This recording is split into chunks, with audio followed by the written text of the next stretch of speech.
December 6, 1991. Austin, Texas, a city that prided itself on being safe. A city where teenagers could work late shifts without their parents losing sleep. A city that believed the worst kind of evil only happened somewhere else. That night just before midnight, an Austin police officer noticed something strange. Flames flickering inside a small yogurt shop on West Anderson Lane. It was supposed to be closed. It was supposed to be empty. But when firefighters broke through the doors and pushed back the smoke, they found something that would change this city forever. 4 teenage girls, Amy, Jennifer, Sarah, Eliza, their lives ended in the most unimaginable way. And for the next 34 years, Austin would be haunted by a single question that no one could answer. Who did this? Who killed these girls? The police thought they knew. They arrested young men, got confessions, won convictions. But here is where this story takes a turn that will leave you questioning everything you thought you knew about justice, about truth, and about what happens when the system gets it wrong. Because the real killer, he was never caught. He died before anyone even knew his name. And the men who spent years behind bars for these crimes, they were innocent all along. Shortly before midnight on Friday, December 6, 1991, an Austin Police Patrol officer observed flames coming from a small business on West Anderson Lane. The location was 2949 West Anderson Lane, a strip mall in North Austin. The officer called it in to dispatch. At that moment, nobody had any idea what they were about to find. The Austin Fire Department responded to the fire. When firefighters extinguished the blaze, they discovered the bodies of 4 teenage girls. The business was called I Can't Believe It's Yogurt. It was a popular frozen yogurt shop, the kind of place families visited on warm Texas evenings, the kind of place teenagers worked part-time jobs to save money for college or prom dresses, the kind of place that should have been safe. The victims were identified as 17-year-old Jennifer Harbison and her younger sister, 15-year-old Sarah Harbison, along with 17-year-old Eliza Thomas and 13-year-old Amy Ayers. Thomas and Jennifer Harbison both worked at the yogurt shop, while Ayers and Sarah Harbison had stopped in before closing time on the night of the crime. Let me tell you about these girls, because before they became a case file, before they became headlines, before they became symbols of a city's lost innocence, they were real people with real dreams. Jennifer Harbison was 17. She was the kind of young woman who took responsibility seriously. She worked at the yogurt shop to earn her own money.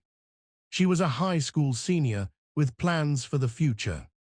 The Harbison family lost their only children that night.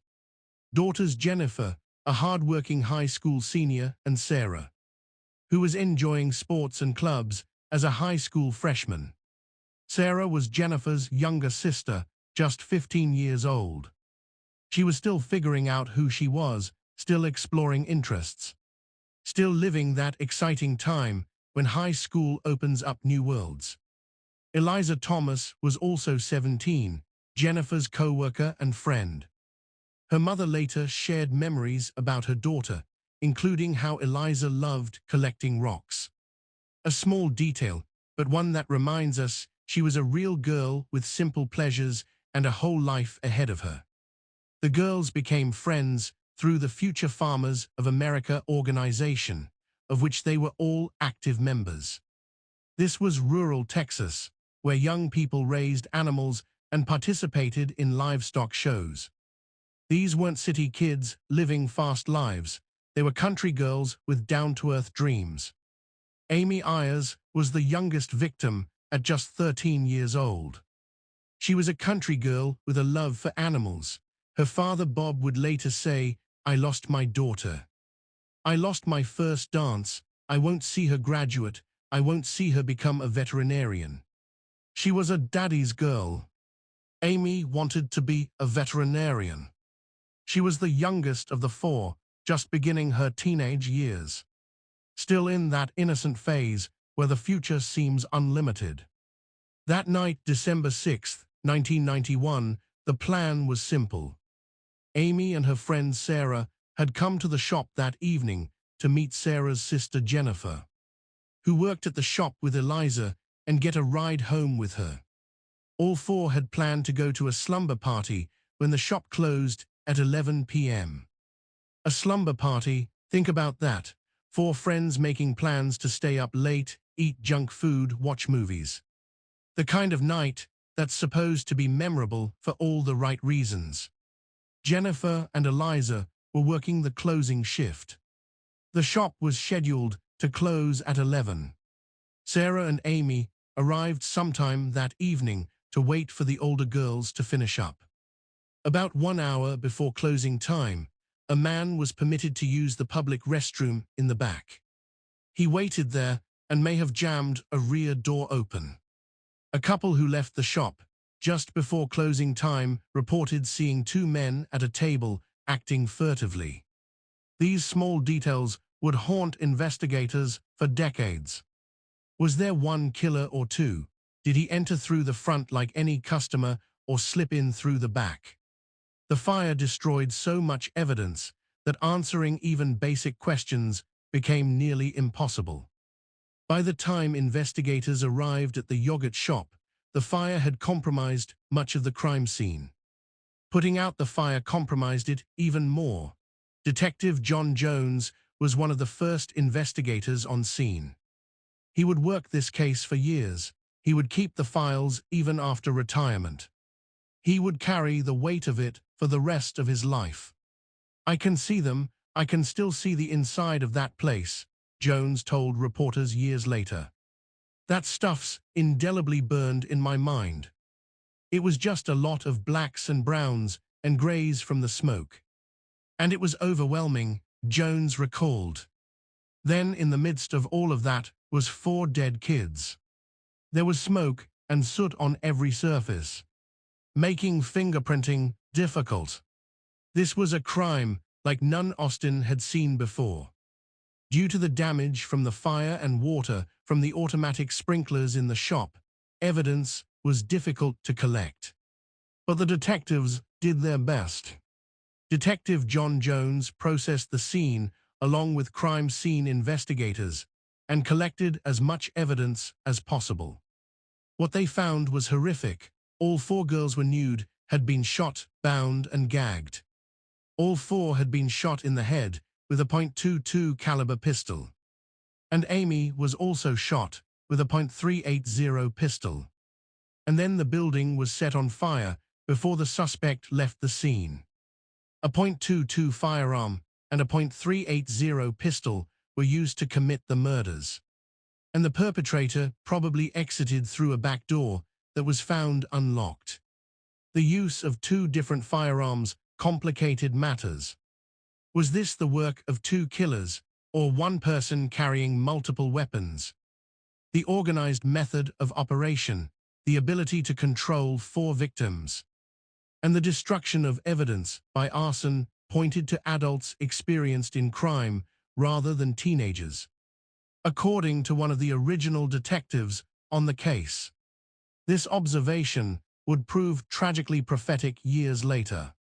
But at the time, investigators were drowning in leads, tips, and false confessions. The Austin Police Department received thousands of tips and dozens of confessions, but most led nowhere.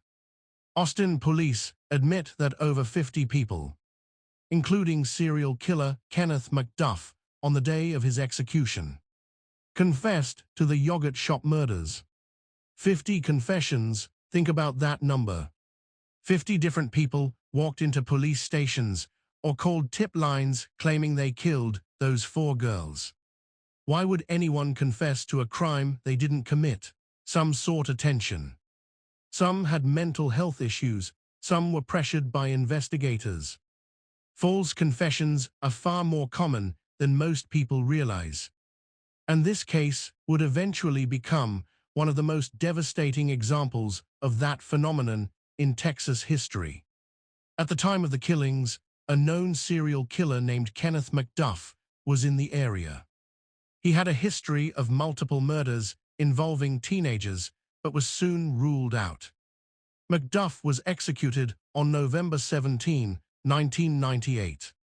A confession in 1992 by two Mexican nationals, held by Mexican authorities, was soon disputed and finally ruled false. The case went cold, weeks turned into months, months turned into years. And the families of those four girls waited. Barbara Harbison, mother of Jennifer and Sarah, spoke with reporters in 1992. "My life was focused around them from here to eternity," she said. "Someone took eternity away from me." Sonora Thomas was 13 years old when her only sibling Eliza was murdered. She had a hard time dealing with the loss of the sister she looked up to. "I remember the shock," Sonora later recalled. "I remember fantasizing for days that my sister had somehow escaped and run away, and she was going to come back." Sonora cared for her sister Eliza's prized hog after the murders, later earning the title of Champion Pig at the Travis County Livestock Show. "Just being determined, trying to make my sister proud of me," Sonora told reporters at the time. "I think she would think I did pretty good." A 13-year-old girl, carrying her murdered sister's dreams into the show ring. That image tells you everything about how these families coped. They held on to whatever pieces of their loved ones they could find. The community rallied around them. Austinites became unified in their efforts to help police find the killers. Many volunteered to hand out flyers in neighborhoods and malls. White ribbons honoring the girls adorned countless trees across the city. A group of entrepreneurs offered a $100 reward to anyone who could provide a tip that led to the successful prosecution of the perpetrators. Still no arrests. A billboard went up in Austin asking, "Who killed these girls?" That question hung over the city like a dark cloud. Sonora Thomas later described how the whole city was affected. "Everywhere we drove, there were these billboards with a picture of my sister on it." It's been said that Austin lost its innocence on the night of December 6, 1991. Then Mayor Kirk Watson later said that Austin lost our innocence after the murders. Austin in 1991 was different than it is today. It was smaller, more trusting, more innocent. The kind of place where bad things happened somewhere else. This case changed all that. Now, let me take you inside the investigation during those early days. Because this is where the first major mistake was made. Within a week of the murders, 16-year-old Morris Pierce was arrested for bringing a gun to Northcross Mall. The gun happened to be the same make and model as one of the guns used in the murders. This was either an incredible coincidence or a major lead. Detectives naturally zeroed in on Pierce. After hours of interrogation by Detective Hector Polanco, Pierce confessed to the murders of the four girls. The following morning, Detective Jones interviewed Pierce again, but realized his confession did not match the details of the crime scene. Here's where things get complicated and where the seeds of injustice were planted. Detective Hector Polanco had been accused of coercing false confessions in a previous notorious case involving exonerated defendants Christopher Ochoa and Richard Danziger. Both were released after 13 years in prison. Danziger was assaulted in prison, which resulted in permanent brain damage. This detective had a history of getting confessions that later turned out to be false. Confessions obtained through pressure, through manipulation, through techniques that could make innocent people admit to crimes they never committed. And he was now leading interrogations in the yogurt shop case. Ballistics analyzed the .22 gun that was seized from Pierce at the Mall to determine if it was the same weapon used in the murders. And the results were inconclusive. Inconclusive, not a match, but not ruled out either. This kind of ambiguity would define the entire investigation. Nothing was ever clear. Nothing was ever definitive. Years passed, the case stalled, the billboards came down. But the families never stopped hoping, and the detectives never stopped working.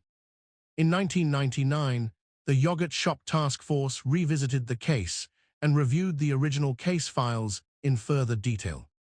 The task force interrogated 4 subjects that had been identified as possibly being involved: Morris Pierce, Robert Springsteen, Michael Scott, and Forrest Wellborn.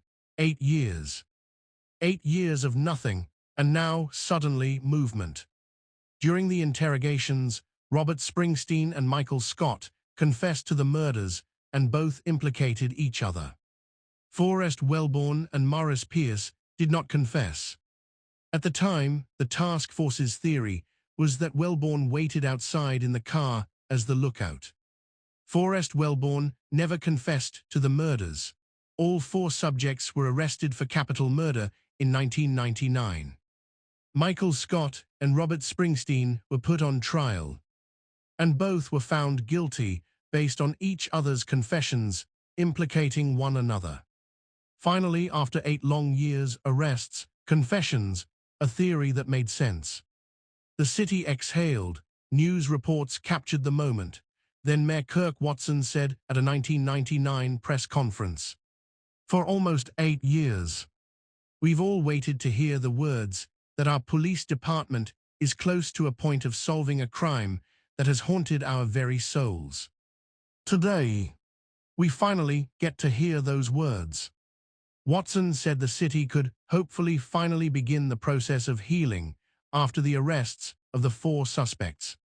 The families believed justice was coming. Barbara Harbison, the mother who had lost both her daughters, stood outside the courthouse. "These young men have been implicated and they have confessed," Barbara said. "And they can withdraw it, but the truth is they actually were there. And they actually did the murders." She believed them.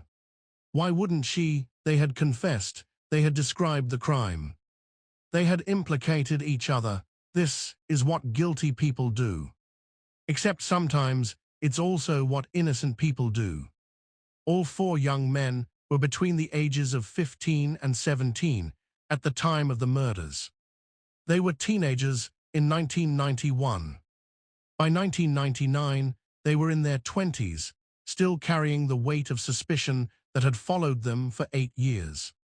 Springsteen and Scott were sent to trial entirely due to their self-incriminating statements. The prosecution went into great detail about the horrific nature of the crimes against the young victims, but presented no hard evidence other than the confessions. The 2 were convicted of capital murder. Springsteen was sentenced to death, and Scott was sentenced to life imprisonment. Robert Springsteen was sentenced to death for capital murder, and Michael Scott was sentenced to life in prison on the same charge. Charges against Forrest Wellborn were dismissed after 2 grand juries failed to indict him. And later, charges were dropped against Morris Pierce for lack of evidence. Everything fell apart except the cases against Michael Scott and Robert Springsteen. So the prosecution had 2 confessions, 2 convictions, 2 men heading to prison. 1 to death row, case closed, right? Not quite. No physical evidence at the scene was ever linked to any of the suspects. Read that again, no physical evidence, none. The only thing tying these men to the crime was their own words. Spoken during interrogations, words they would later claim were forced out of them. Both men later said their confessions were coerced by Austin police. During their trials, they both claimed the way police questioned them prompted them to deliver false confessions.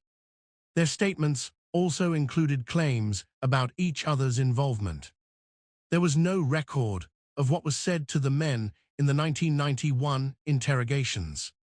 making it impossible to know whether the detectives had supplied information to the suspects in the initial interrogations.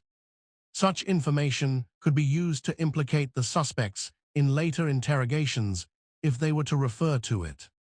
This is how false confessions work. Detectives, sometimes unintentionally, feed details of the crime to suspects during questioning. Later, when those suspects repeat those details, it sounds like guilty knowledge. It sounds like proof, but it might just be the suspect telling the police what the police already told them. In 2001, nearly 10 years after the murders, the yogurt shop murder trials began. Both defendants faced the death penalty. The trials were emotional. The details were painful. The jury heard about 4 innocent girls whose lives were cut short. And they heard confessions from 2 men admitting to the crimes.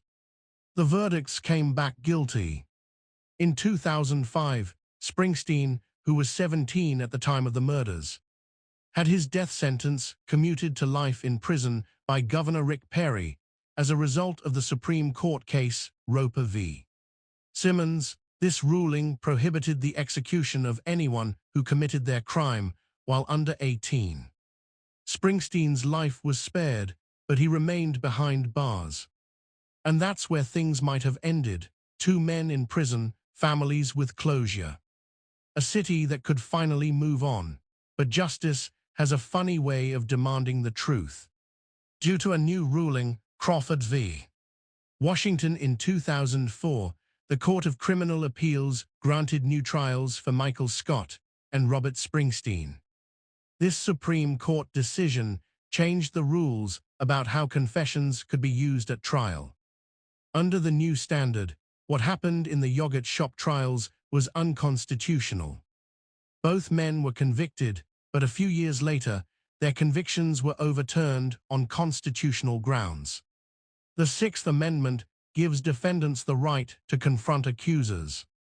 And in Scott and Springsteen's trials, their confessions were used against one another. But they weren't allowed to question each other in court.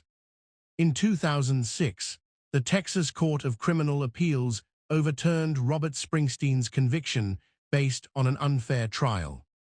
The U.S. Supreme Court refused to reinstate the conviction in February 2007.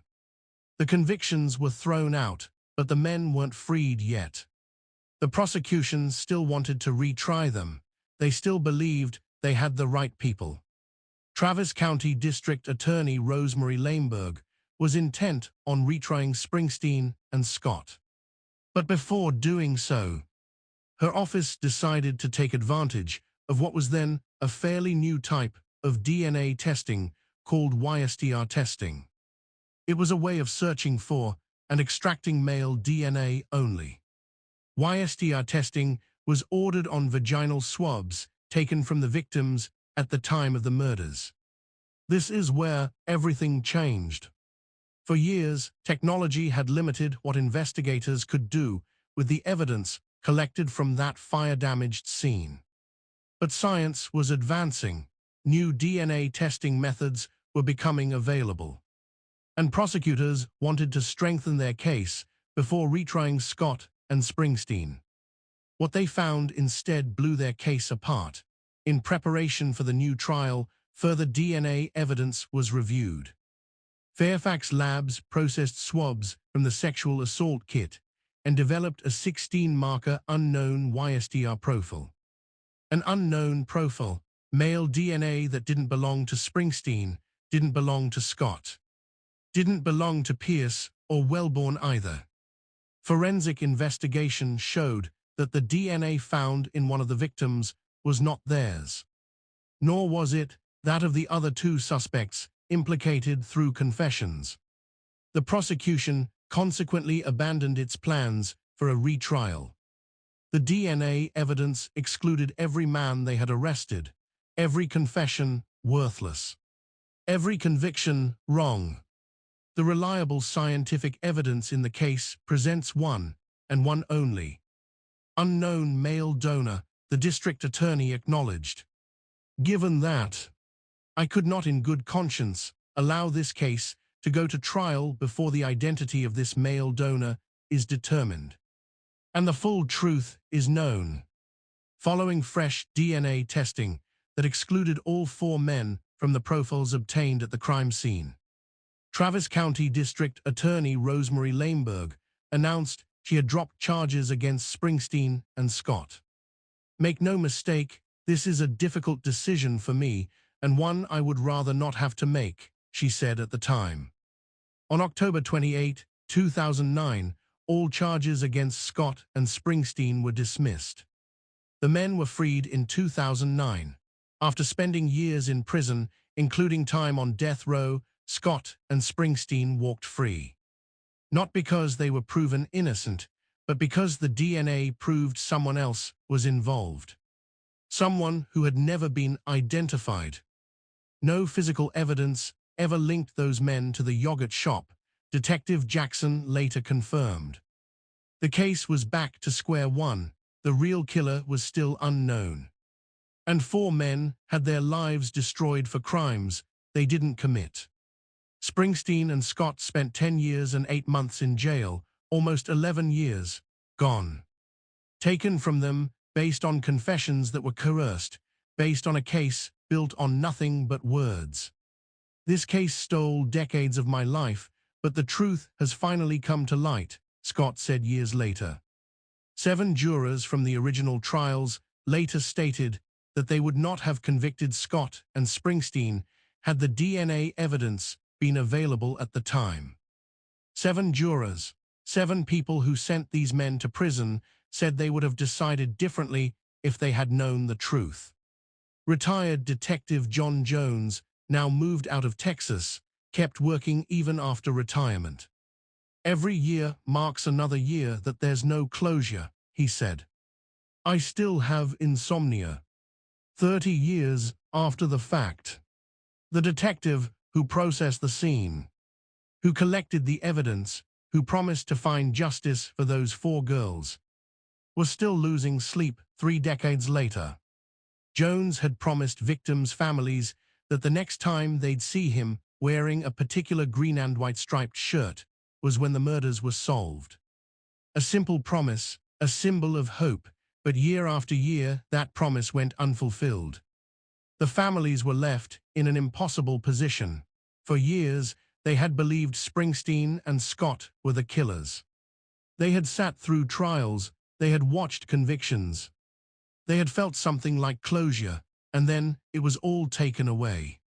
Sonora Thomas, Eliza's sister, described the ongoing pain. "There is a kind of torture that continues by the fact that it's unsolved, and it's ongoing."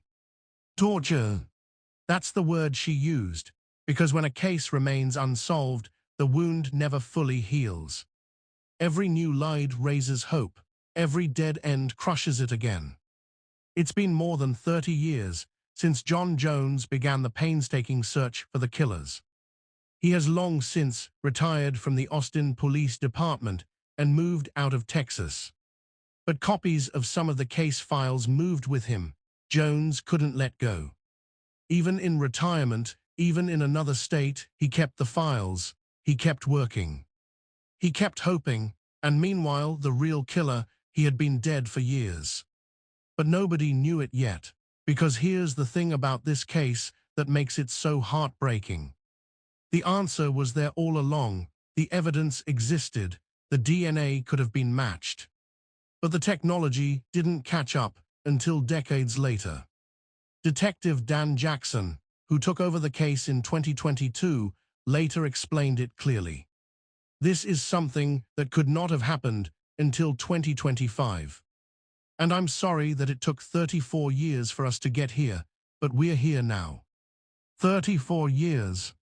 An entire generation. Amy Ayers, who died at 13, would have been 47 years old today. She might have become the veterinarian she dreamed of being. She might have had children, grandchildren even. Jennifer Harbison would have been 50. Her sister Sarah would have been 49. Eliza Thomas would have been 50, the same age as Jennifer. Instead, they remained forever frozen at 13, 15, 17, 17. Four girls whose futures were stolen on a December night in Austin.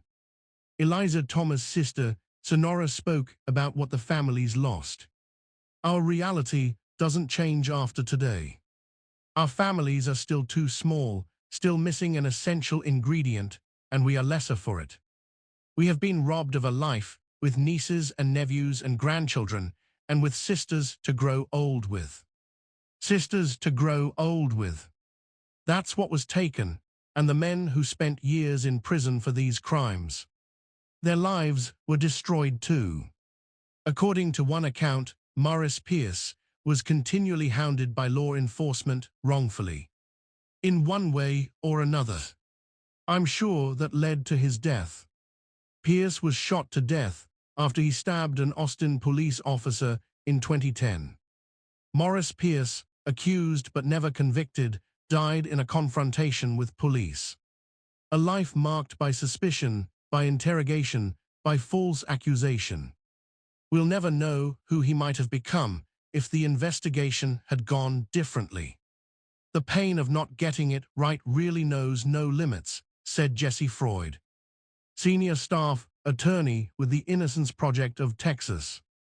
There are so many circumstances here that could have led to this day never coming. Had legal miracles not occurred.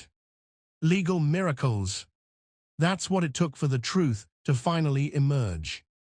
A Supreme Court ruling that overturned the convictions. DNA technology that excluded the wrong suspects. And decades of persistence from investigators who refused to give up. But even after Scott and Springsteen were freed, even after the DNA excluded all four men, the case remained unsolved. The unknown male donor was still unknown. Former District Attorney Rosemary Laneberg maintained her position even after dropping the charges. I am convinced that Springsteen and Scott committed the crimes, she said. But she added that her office would not prosecute any further until the issue of the unidentified male DNA sample was resolved. This statement would later prove to be completely wrong. Springsteen and Scott didn't commit these crimes. The DNA would eventually prove that beyond any doubt. But in 2009, investigators were still clinging to the theory that multiple people were involved. The case went cold again, another decade passed. And somewhere in those case files, forgotten in a storage room, sat a piece of evidence that would change everything. A .380 bullet casing recovered from a drain in the yogurt shop. A small piece of brass that had sat untested for decades. A clue that would eventually lead to the real killer. But that's a story for the next part, because this case isn't just about four murdered girls. It's not just about wrongful convictions. It's not just about failed investigations. It's about a serial killer who hid in plain sight. A man who murdered across state lines. A predator who escaped justice his entire life. His name was Robert Eugene Brashers, and by the time anyone figured out who he was already dead. Robert Eugene Brashers was an American serial killer and rapist who committed at least 8 murders in Kentucky, Missouri, South Carolina, and Texas between 1990 and 1998. During his lifetime, Brashers was not identified as a suspect in any of his murders. Brashers, who died by suicide in 1999, left behind a violent trail that stretched from Florida to Missouri. He killed, he raped, he set fires to cover his tracks. And he died without ever facing justice for any of it, until 2025. Until technology finally caught up. Until a detective named Dan Jackson decided to take one more look at a case that everyone else had given up on. That bullet casing in the drain, it would lead to a hit in a national database. That hit would connect to another unsolved murder. And that murder would connect to a serial killer whose crimes spanned nearly a decade. But how did we get from a fire in a yogurt shop to a serial killer nobody knew about? How did four teenage girls cross paths with one of the most dangerous men in America? And what does it mean that justice came 34 years too late? Those answers are coming. This is the story of the yogurt shop murders. And we're just getting started. Now I have comprehensive information about Robert Eugene Brashers. Let me write part 2 of the documentary. The Yogurt Shop Murders. Part 2. Robert Eugene Brashers, a name that meant nothing for decades. A name that police never connected to any of the violent crimes he committed. A name that remained buried, quite literally, until technology finally caught up with his evil. In part 1, we told you about the crime that shook Austin, Texas, to its core. We told you about 4 innocent girls whose lives were stolen on a December night in 1991. We told you about the wrong men who confessed, the convictions that were overturned, and the DNA evidence that pointed to an unknown male donor. Now it's time to tell you about that man. Robert Eugene Brashers was born March 13, 1958, in Newport News, Virginia. A military town on the coast, a place where ships are built and sailors come and go. Little is documented about his childhood, though he has been described as intelligent, manipulative, and skilled with tools and weapons. Think about those words: intelligent, manipulative, skilled with tools and weapons. Those qualities don't just appear out of nowhere, they develop over time. They sharpen with practice, and in Brashers' case, they would eventually be turned toward the darkest purposes. Robert Eugene Brashers was an American serial killer and rapist who committed at least 8 murders in Kentucky, Missouri, South Carolina, and Texas between 1990 and 1998. 8 confirmed murders, 8 families destroyed, and the real number could be even higher. During his lifetime, Brashers was not identified as a suspect in any of his murders. Let that sink in. This man killed at least 8 people across multiple states over nearly a decade, and nobody knew. He was never questioned as a suspect in any murder. He was never put in a lineup. He was never on anybody's radar for the most serious crimes he committed. How is that possible? Because Robert Brashers was a ghost. He moved constantly. He used fake identities. He targeted victims in different states, knowing that police departments rarely communicated across jurisdictions. He was smart enough to keep moving, to keep changing, to stay one step ahead. But there's something else you need to understand about Brashers. Something that made him particularly dangerous. He practiced. Brashers' violent record began in 1985 in Port St. Lucie, Florida, where he lured Michelle Wilkerson into his car under friendly pretenses. Michelle Wilkerson was 24 years old. She met Brashers at a bar. He seemed friendly, charming, even the kind of guy you might trust for a ride home. According to investigators, on November 22, Brashers met Wilkerson in Fort Pierce and convinced her to accompany him to a bar. After spending their evening there, he took Wilkerson to a dark alleyway near a citrus grove.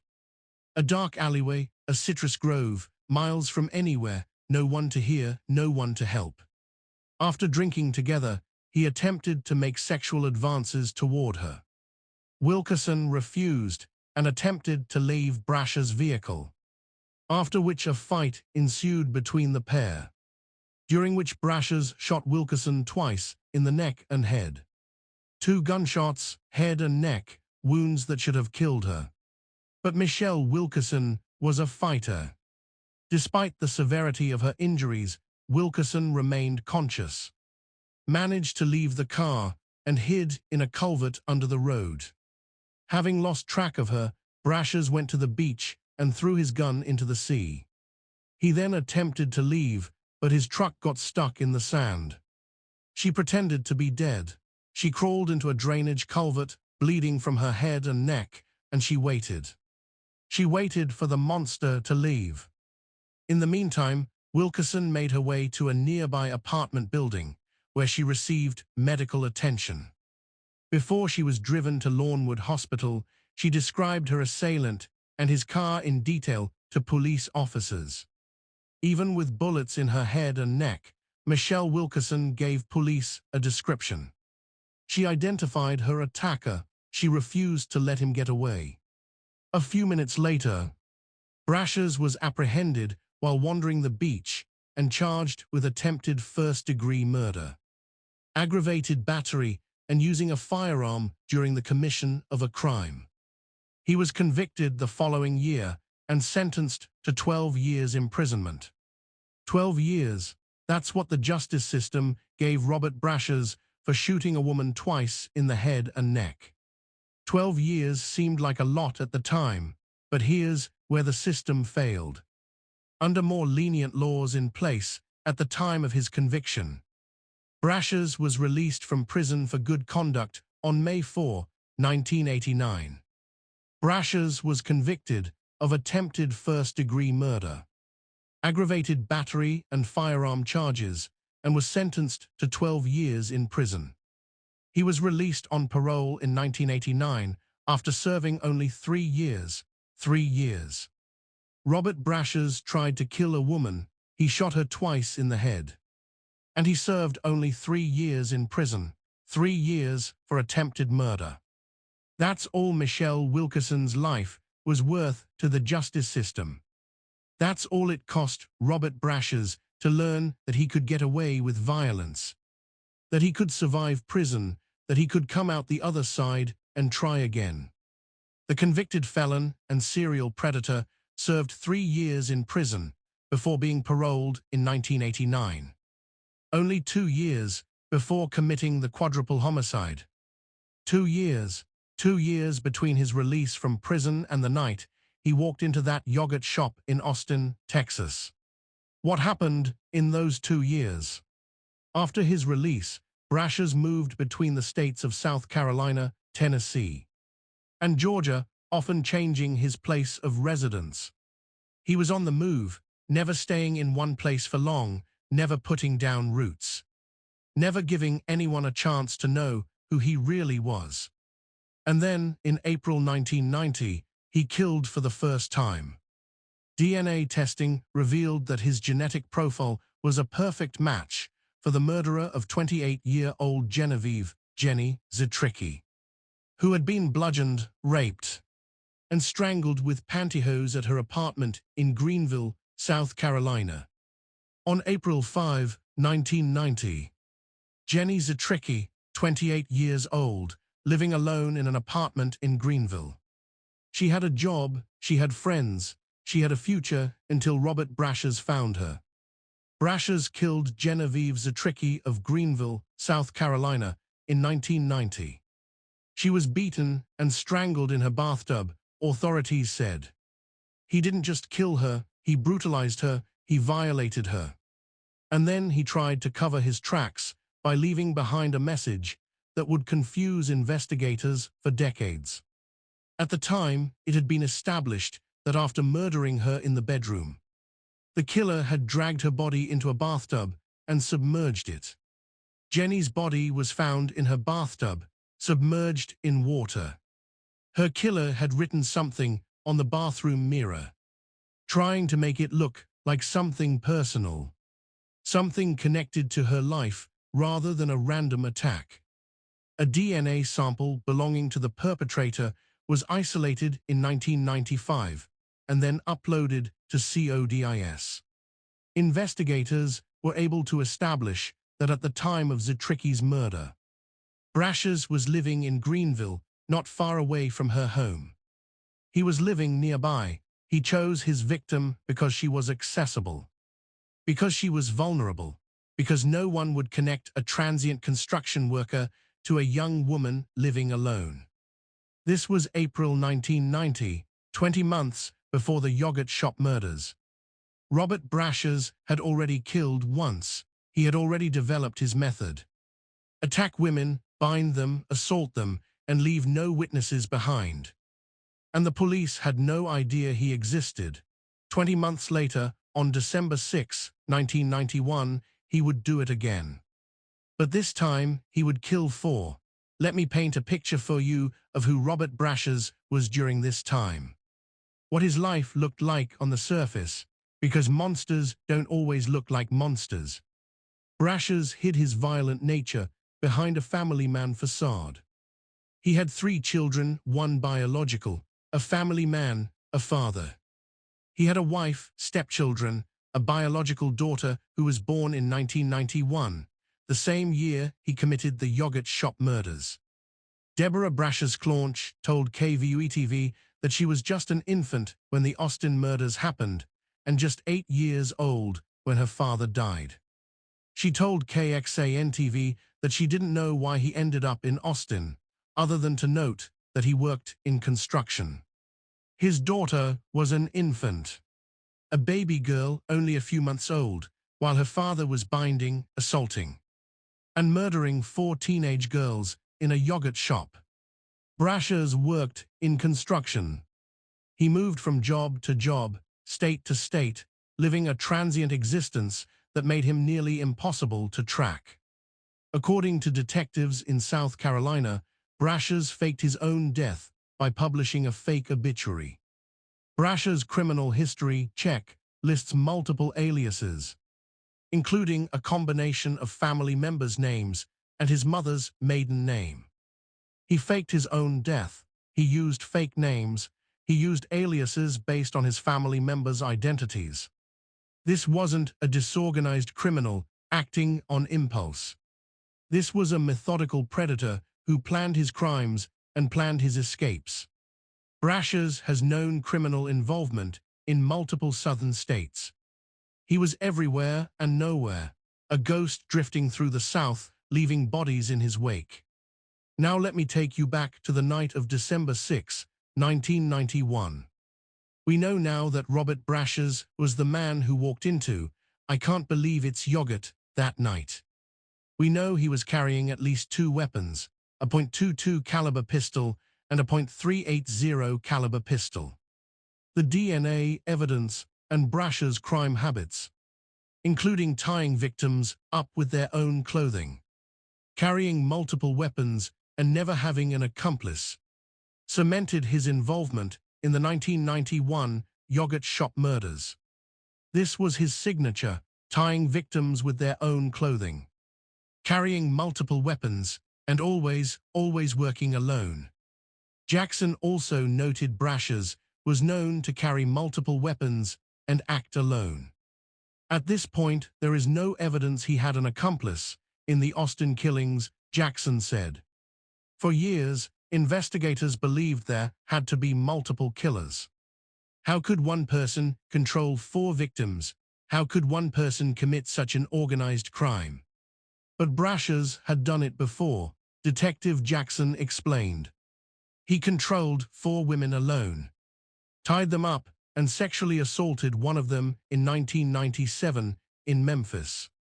So that's something he's able to do. Jackson said.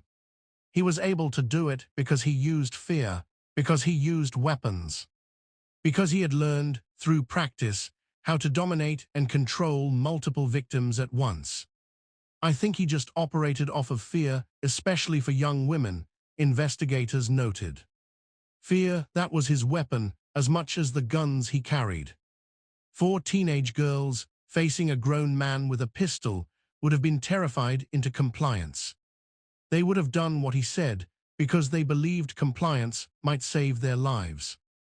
It didn't. Now here's a detail that will haunt you. December 8, 1991. Less than 48 hours after the yogurt shop murders, Brashers was stopped by Border Patrol at a westbound checkpoint between El Paso, Texas and Las Cruces, New Mexico. He was driving a stolen car out of Georgia and was in possession of a .380 pistol. We have confirmed that this is the same gun he used to commit suicide in 1999, as the serial numbers match. 48 hours, just 2 days after murdering 4 girls in Austin, Robert Brashers was pulled over by Border Patrol. He was in a stolen vehicle. He had a .380 pistol on him, the same caliber used to kill Amy Ayers. And they let him go. Police said they don't know why Brashers would have been in Austin the night of the murders, but noted the stop near El Paso just 2 days later. He was driving to visit his father in Arizona in a truck reported stolen in Georgia. He tried to flee when stopped, but was eventually detained and arrested on charges of auto theft and being a felon in possession of a firearm. He was arrested. He was charged with auto theft and felon in possession of a firearm. He was so close to being caught for the yogurt shop murders that it makes you want to scream. The gun found on Brashers that day was confiscated, but it was eventually returned to his father, who may have given it back to him. The gun was confiscated, but it was returned to his father. And eventually, it made its way back to Brashers, the same gun. The same .380 that killed Amy Ayers. The same gun he would use to take his own life 8 years later. If anyone had connected the dots, if anyone had thought to compare the gun in his possession to the ballistics from the Austin crime scene, if anyone had looked at this drifter with a criminal record and wondered what he was doing in Texas 2 days after a quadruple murder. But no one did, because in 1991, police departments didn't talk to each other the way they do now. There was no national ballistics database that could instantly match shell casings across state lines. There was no DNA technology that could identify a killer from evidence left behind. Robert Brashers slipped through the cracks. He paid his penalties for the auto theft and weapons charges, and then he walked free. On February 18, 1992, he was arrested in Cobb County, Georgia, for grand theft auto, unlawful possession of a weapon, and theft. While searching his vehicle and apartment, policemen found a radio scanner, a police jacket, lockpicking tools, and a fake Tennessee driver's license. Fearing another prison sentence, he made a plea deal with the prosecutors and pleaded guilty to the most serious of the charges, allowing for the rest to be dropped.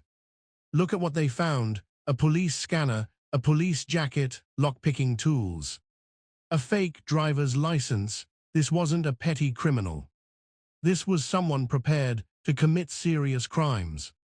Someone with equipment designed to help him evade police, gain access to buildings, and impersonate law enforcement.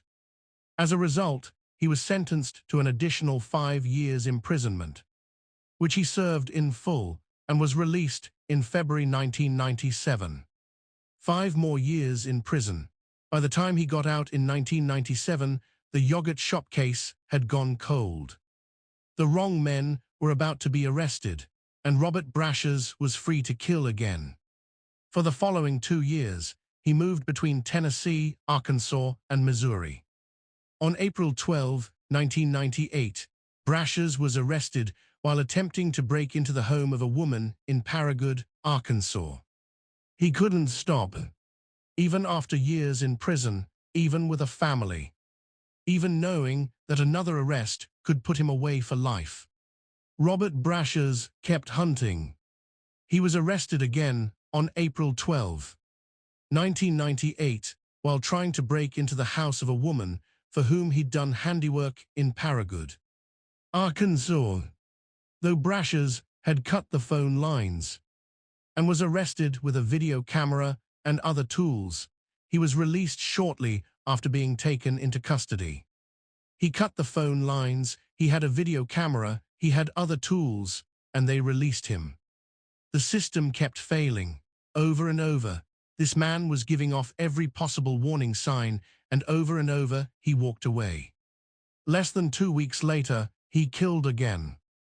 DNA linked him to the double murder of 38-year-old Sherry Shearer and her 12-year-old daughter Megan, both of whom were found shot to death at their home in Portageville, Missouri, on March 28, 1998.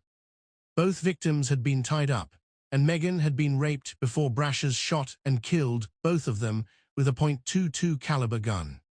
Sherry Shearer, 38 years old, a mother, Megan Shearer, 12 years old, a child. Brashers killed Sherry Shearer and her 12-year-old daughter, Megan, in their home near Portageville, about 155 miles southeast of St.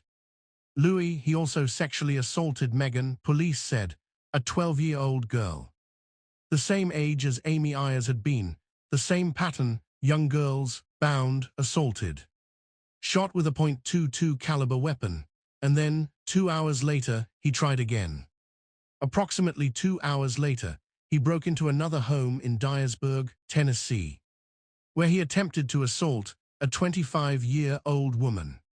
That victim fiercely resisted, however, causing her assailant to flee the crime scene.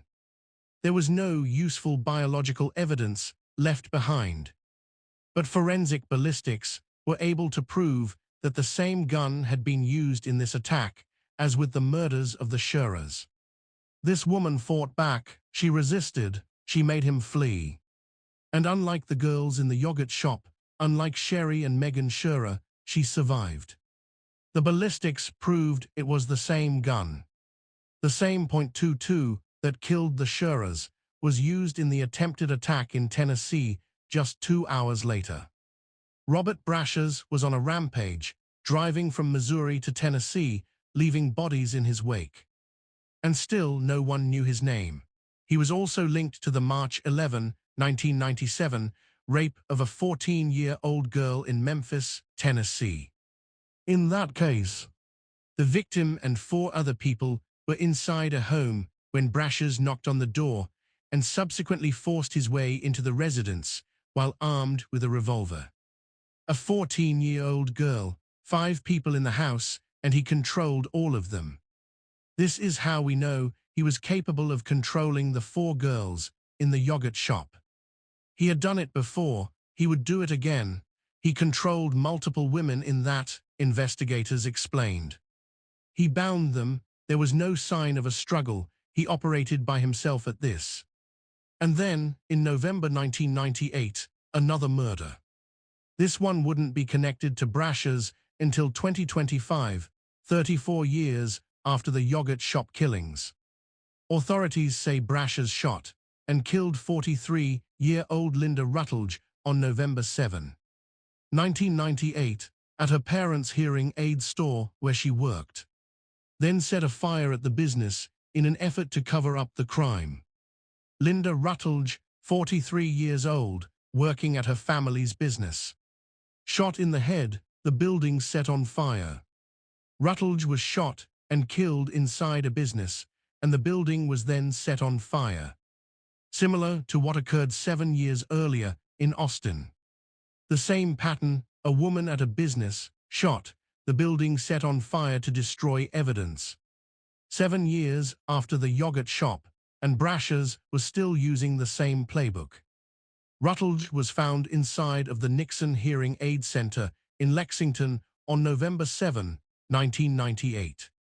The business had been set on fire. This case went cold too, another unsolved murder. Another family left without answers, another woman whose death was written off as a mystery. But Robert Brashers' time was running out. In January 1999, less than 2 months after he killed Linda Rutledge, police finally caught up with him. The standoff in which Brashers killed himself began when Kennett police sought to question him in a stolen license plate investigation. He was not a suspect in the killings or the rape case at the time. Think about the cruelty of that. Police didn't come for Robert Brashers because of the murders. They didn't come because of the rapes. They didn't come because of the 4 girls in Austin or the mother and daughter in Missouri or the woman in South Carolina. They came because of a stolen license plate, a stolen license plate. That's what finally brought the monster out of the shadows. Not justice for his victims, not brilliant detective work, a traffic violation on Jan. 13, 1999, police tracked Brashers to a Super 8 motel in Kennett, Mo, where he was hiding with his wife, daughter, and 2 stepdaughters. After a tense standoff, he released his family before shooting himself in the head. He died 6 days later on Jan. 19. His wife was there. His 8-year-old daughter was there. His stepdaughters were there. His family in the room with him as police surrounded the motel.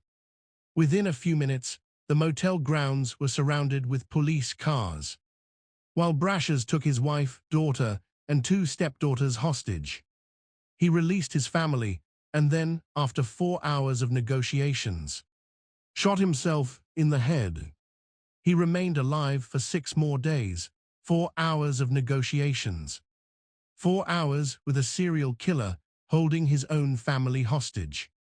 And in the end, rather than face whatever consequences awaited him, Robert Brashers put a gun to his own head. Investigators have said he used the same gun that he used in the yogurt shop killings.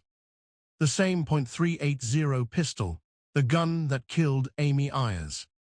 The gun that was confiscated at that border patrol checkpoint in December 1991 and then returned to his father. Brashers used that gun to end his own life. At the time of his death, Brashers was not publicly identified as a serial killer. But advances in forensic genealogy changed that. At the time of his death, nobody knew. Robert Brashers was just another criminal who ended his own life during a police standoff. A small news story in a small Missouri town. Nobody connected him to the yogurt job. Nobody connected him to Jenny Zatricki or the Scherer family or Linda Rutledge. He is a serial rapist and a serial killer, but no more. New Madrid County, Missouri. Sheriff Terry Stevens said years later. But no more. The killings stopped in January 1999, not because the police caught him, not because justice was served. They stopped because Robert Brashers decided death was better than prison. And the families of his victims were left with nothing. For the next 19 years, nothing. The yogurt shop case remained unsolved. Jenny Zatricki's killer remained unknown. The Scherer family waited for answers that didn't come. And then, in 2018, everything changed. Brashers' name remained in obscurity until 2018, when genealogist C.C. Moore from Paraben Nanolabs was able to identify Brashers through investigative genetic genealogy as a suspect in 3 murders and several rapes dating back to 1990. Investigative genetic genealogy, a technology that didn't exist when Brashers was killing. A technique that uses DNA samples combined with public genealogy databases to identify suspects through their family members. This is how they caught the Golden State Killer. This is how dozens of cold cases have been solved in recent years.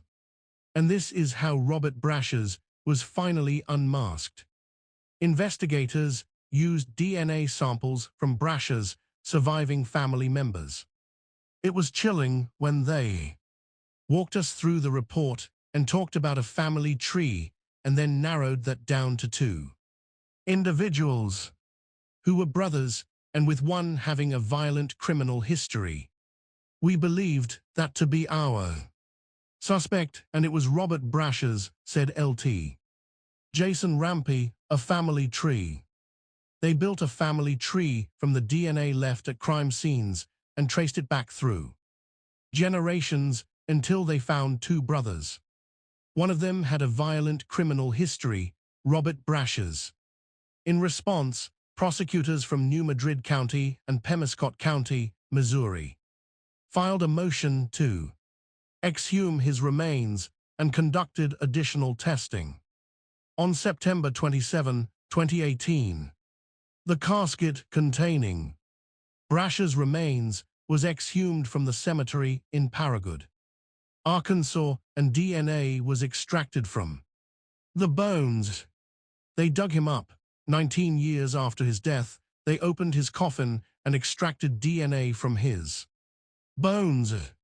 And then they compared that DNA to the evidence from his crimes. Authorities said Friday, Oct.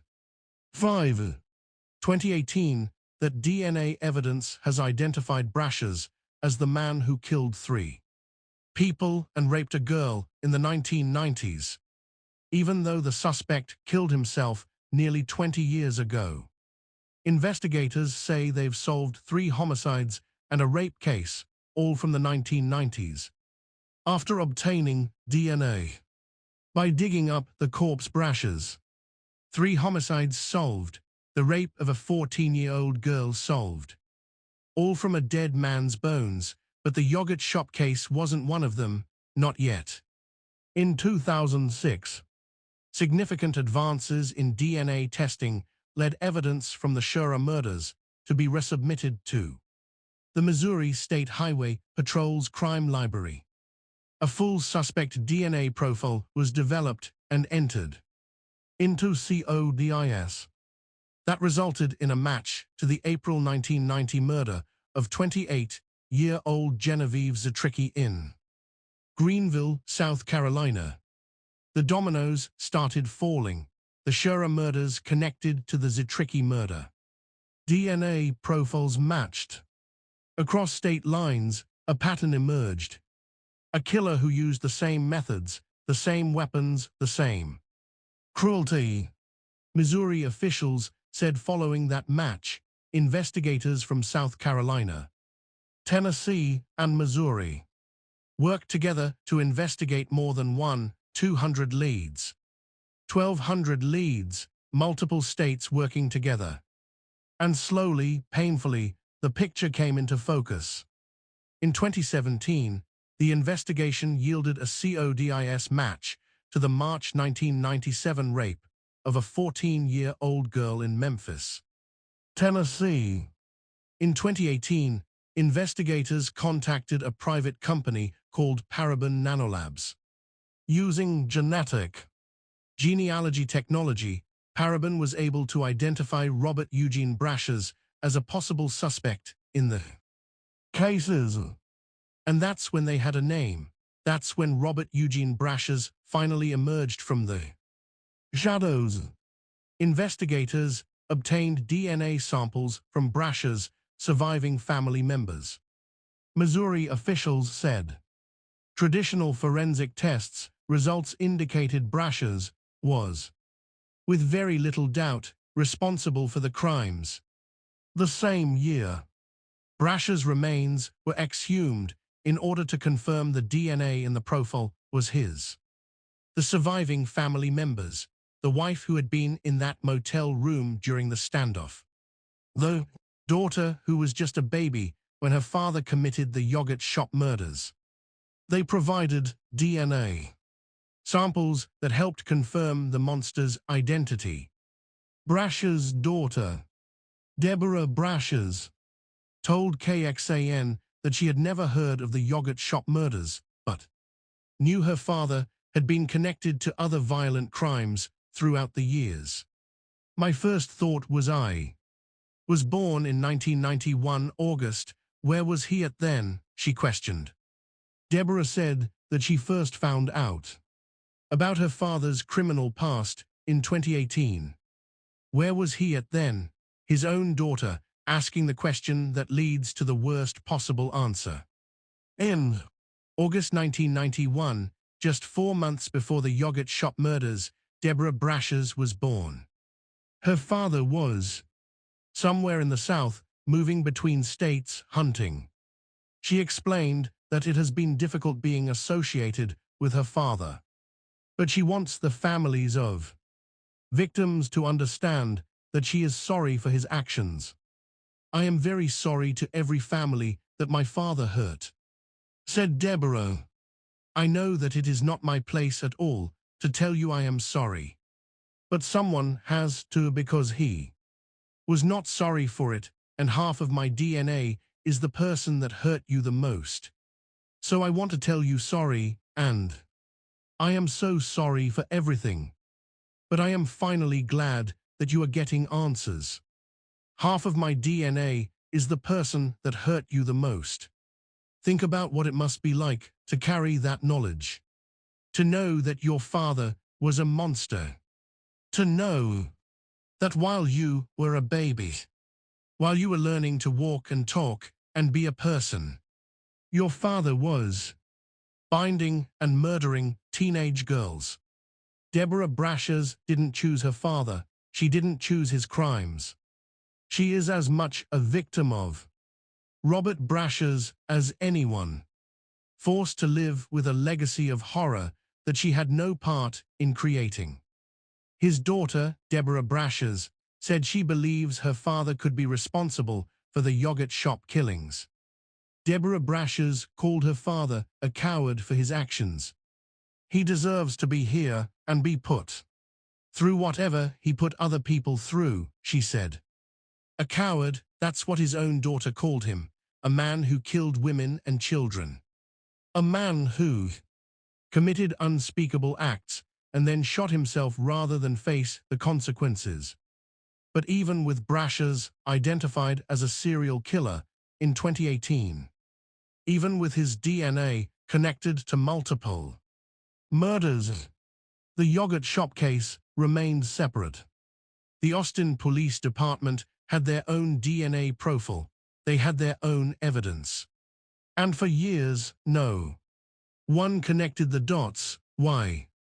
Because the DNA from the yogurt shop had never been directly compared to Brashers' profile. Because the ballistics from that .380 shell casing had never been matched to his weapon. Because different agencies were working different cases and the lines of communication weren't there. Investigators stood before a map of the United States, red tabs in hand. They knew they had 3 murders, an attempted murder, and a violent rape connecting the same criminal to Missouri, South Carolina, and Tennessee before they ever heard his name. However, once they learned his name, they began tracking where Brashers lived. They mapped his life, every state he'd lived in, every place he'd been arrested, every location connected to his crimes, marking Alabama and Arkansas on the map. His criminal history took them to Florida. We're seeing that, you know.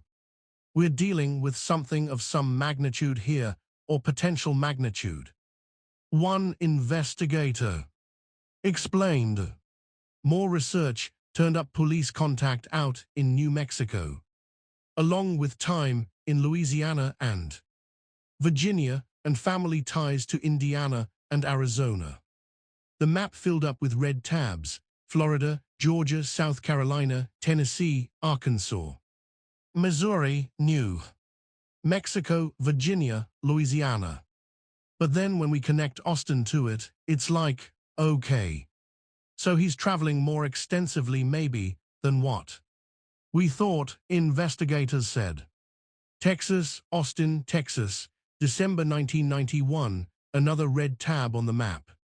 Until now, it wasn't known that the killer had traveled and committed crimes in Kentucky. And investigators have urged authorities to take another look at cold cases under similar circumstances. Authorities report that the majority of Brashers' criminal history wasn't discovered until after he died in 1999. And the number continues to climb. The number continues to climb, 8 confirmed murders so far. But investigators believe there are more. How can we bring closure to more families? Because I'm nearly certain that there are more victims. 1 of the keys to tracking Robert Brashers and other possible crimes he committed is figuring out where he traveled. More victims, more families waiting for answers. More cases where the evidence sits in a storage room, waiting for someone to connect the dots. Robert Brashers committed crimes across the U.S., and authorities are urging other departments to review cold cases from 1995 to 1998, to see if they match his modus operandi. His modus operandi, the way he operated, young girls. The binding of the victims, the use of a firearm. We see all these things repeated, investigators explain. His ability to control multiple victims, he's shown an ability to do that. And so you can see this play out again with the case in Austin. Young girls. Binding firearms, control, that's Robert Eugene Brashers. That's who killed Amy, Jennifer, Sarah, and Eliza. And now you understand something crucial about this case.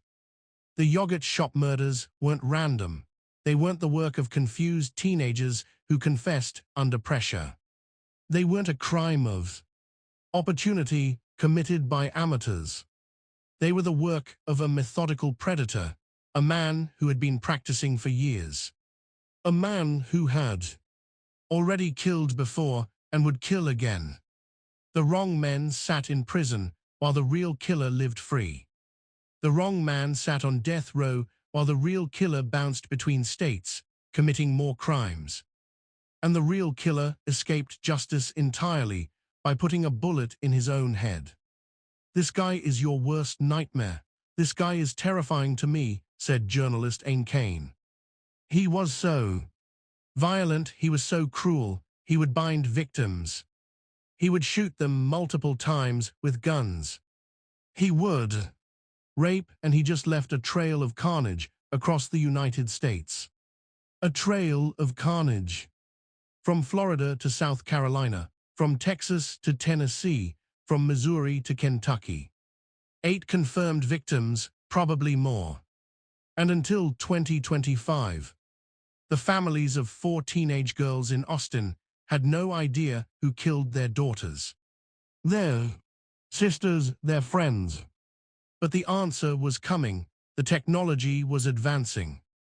And a detective named Dan Jackson was about to make a breakthrough that would finally give those families the truth they'd been waiting 34 years to hear.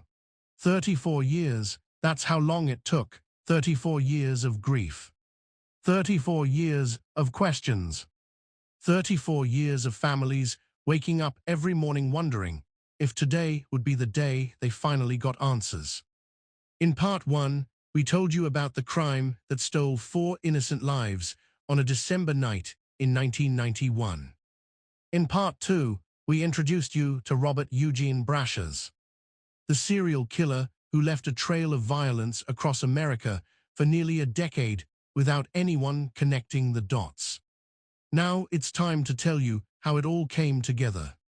How a detective who refused to give up finally cracked the case. How a 13-year-old girl's final act of resistance solved her own murder. And how justice, delayed by over 3 decades, finally arrived.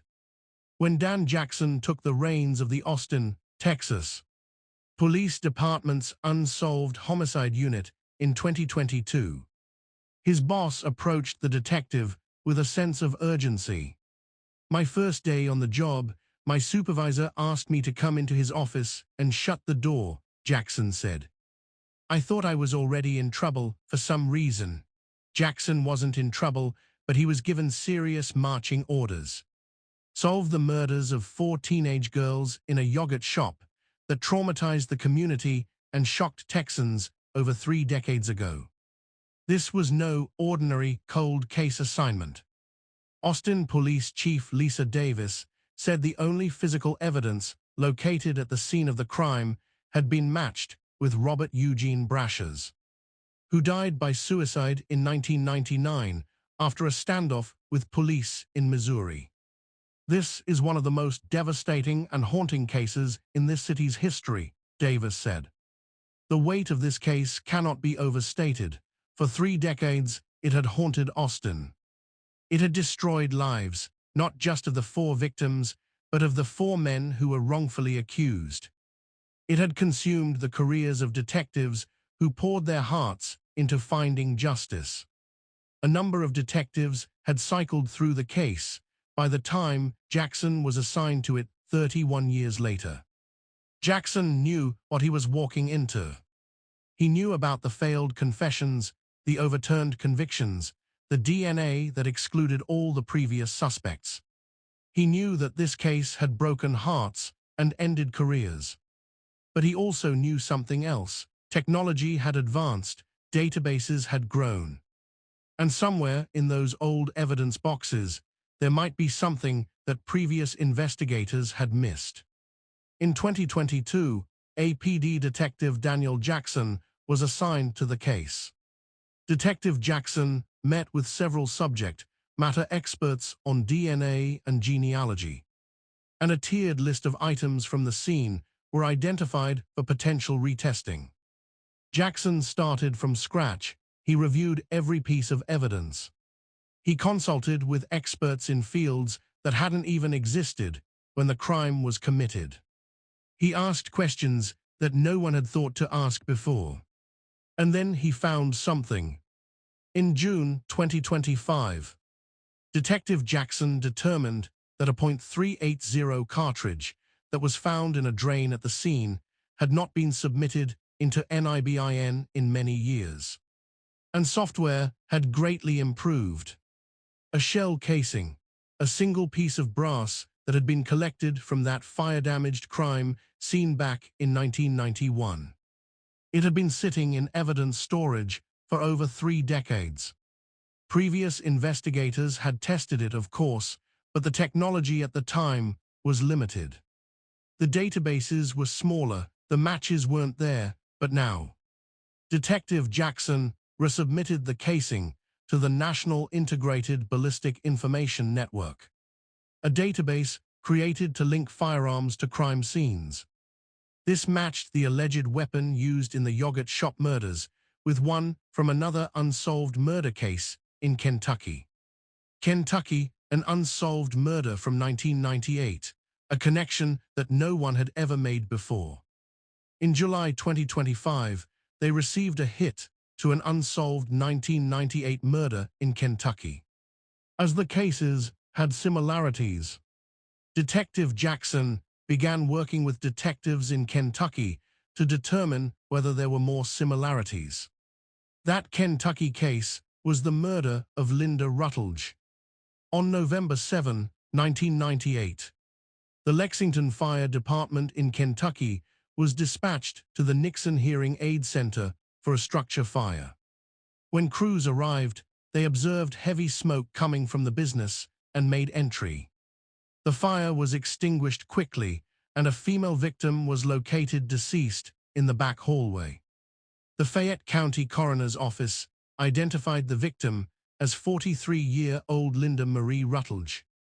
Ms. Rutledge's cause of death was determined to be multiple gunshot wounds to the head. A woman shot in the head, a building set on fire, sound familiar.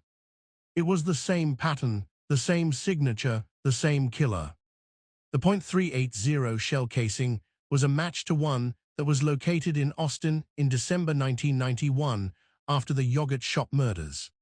The .380 spent shell casings from Austin and Lexington were examined by the Kentucky State Police Forensics Lab, and preliminary comparisons revealed the spent shell casings came from the same firearm.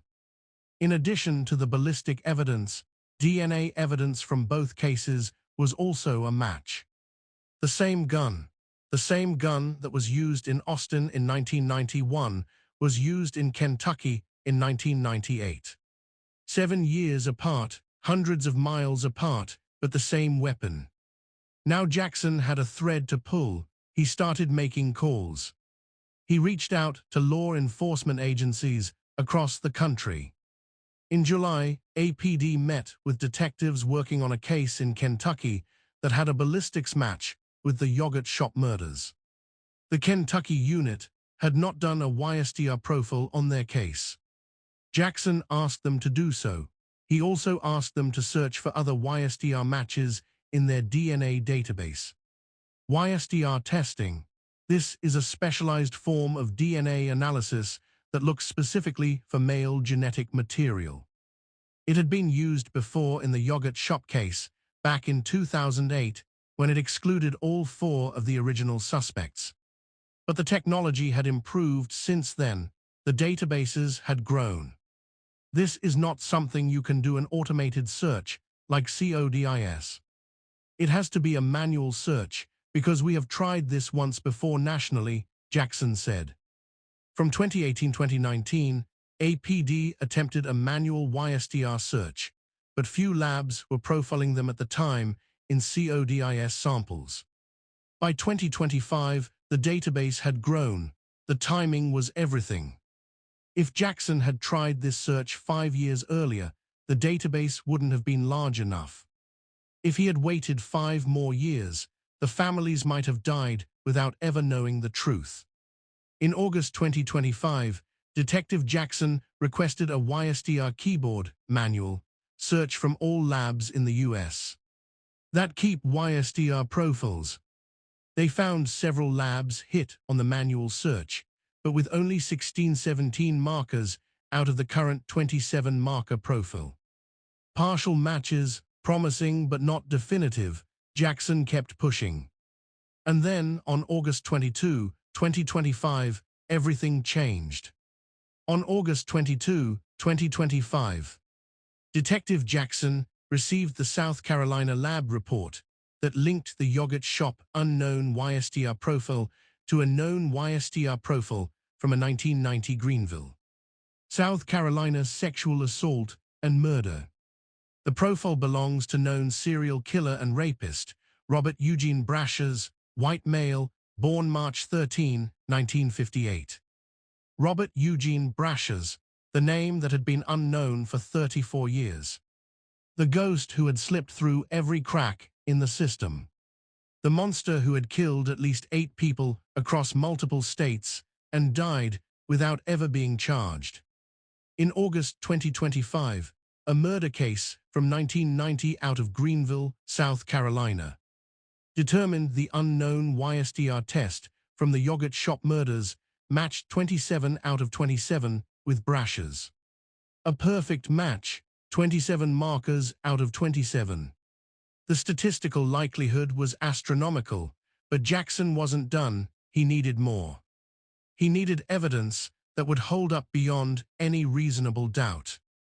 On August 22, 2025, forensic scientists matched a DNA sample from underneath Amy's fingernails to a profile from a 1990 sexual assault and murder in South Carolina.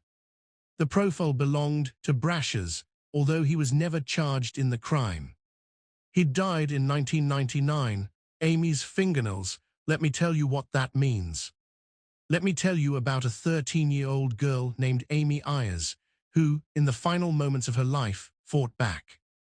Earlier this month, police retested Ayers' fingernail clippings from the autopsy, which confirmed Brashers' DNA was present. Jackson said his DNA was likely in Ayers' fingernails because she was trying to defend herself during the attack. Amy's final moments on this earth were to solve this case. He said, "It's because of her fighting back. Think about that. A 13-year-old girl facing a monster, facing the end of her life.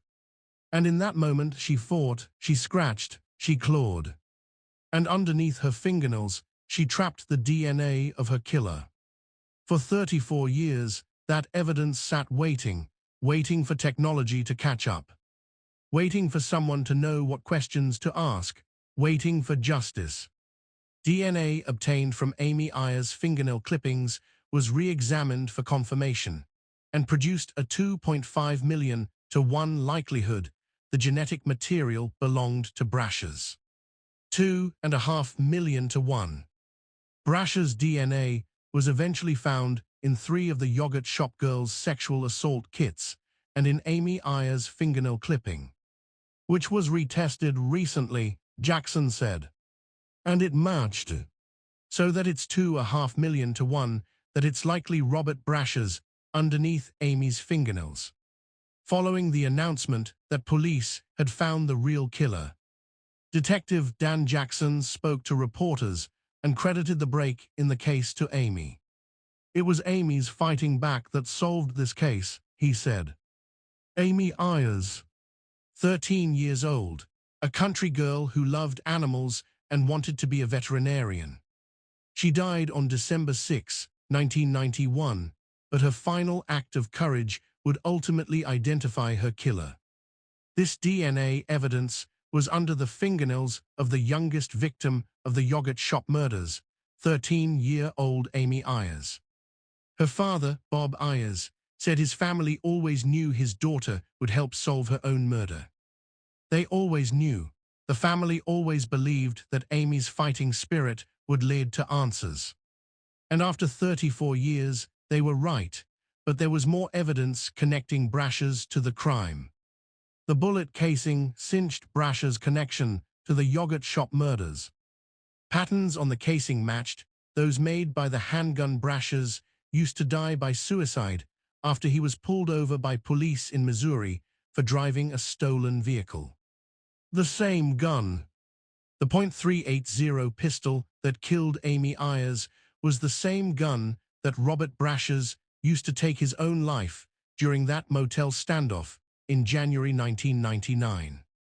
Robert Eugene Brashers committed suicide in 1999 with the same make and model of weapon used to shoot Amy Ayers. A .380 pistol.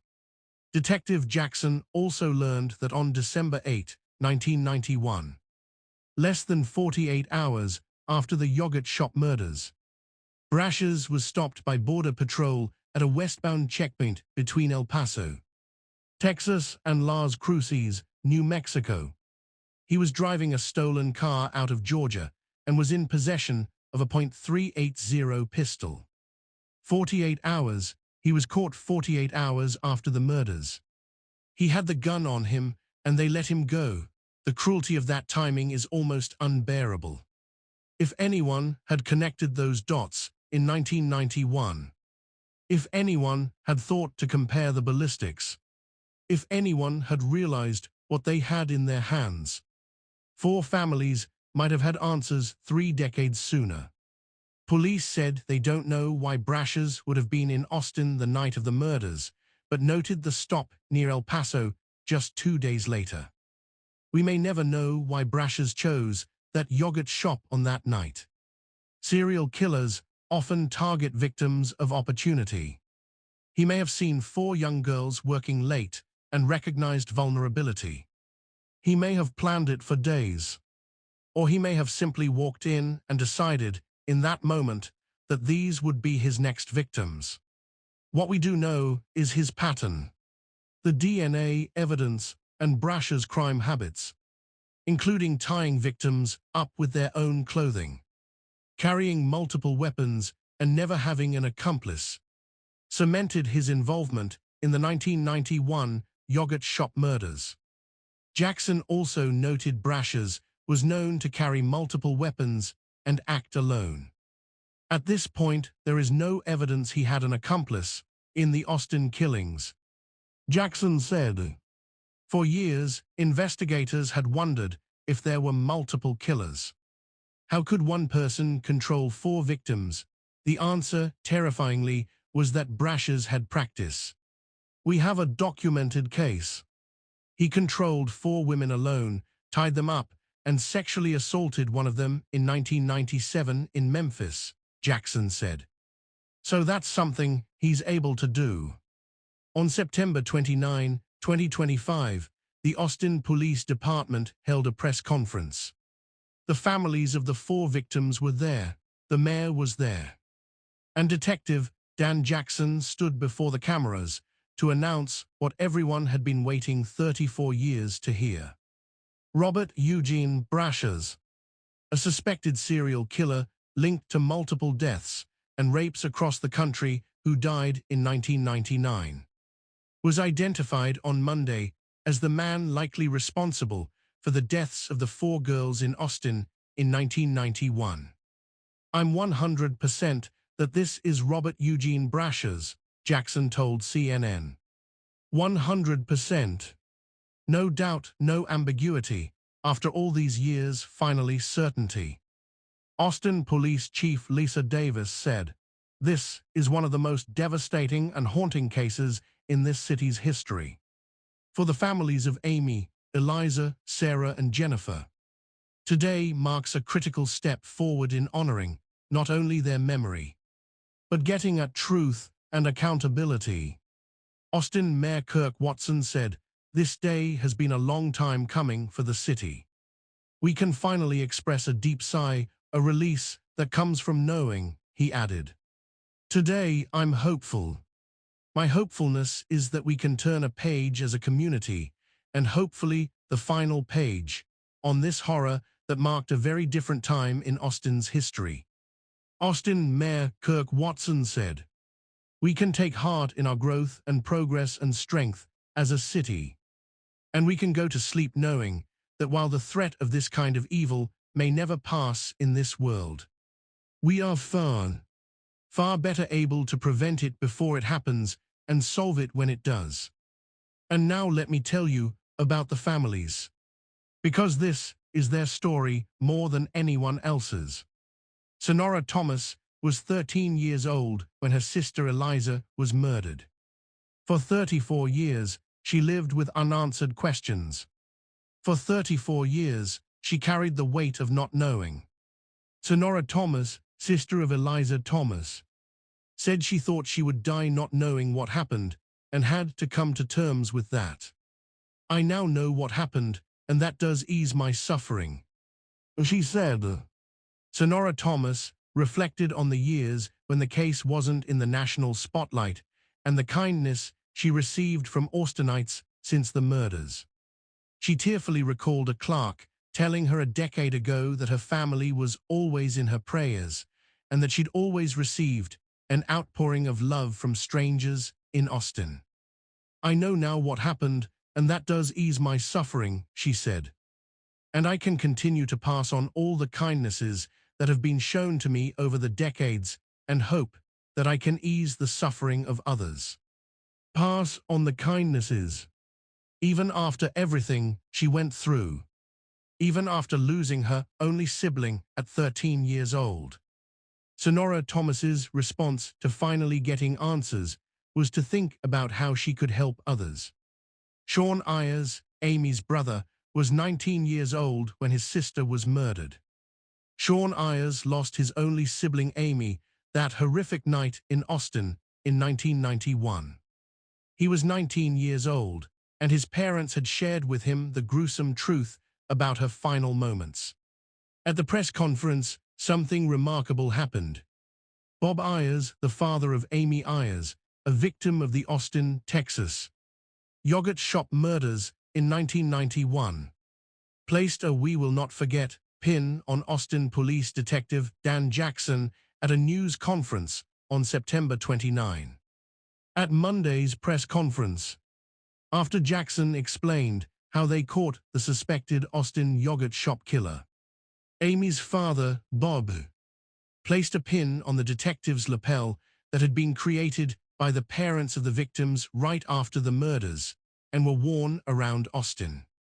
"That is one of the original pins that was made, and he deserved it," Sean Ayers said.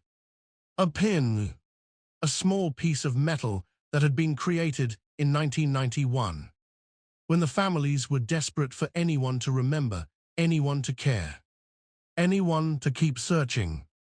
And now, 34 years later, Bob Ayers placed that pin on the detective who finally solved his daughter's murder. Ayers said they had always been told that Amy fought for her life. "Now we have proof," he said.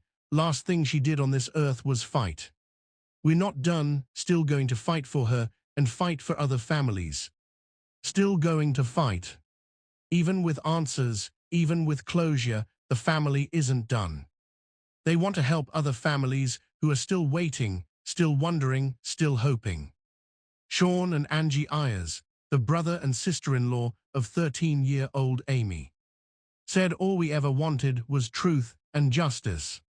"She's not only solved her murder and her friends, but she's going to help others as well," Angie said.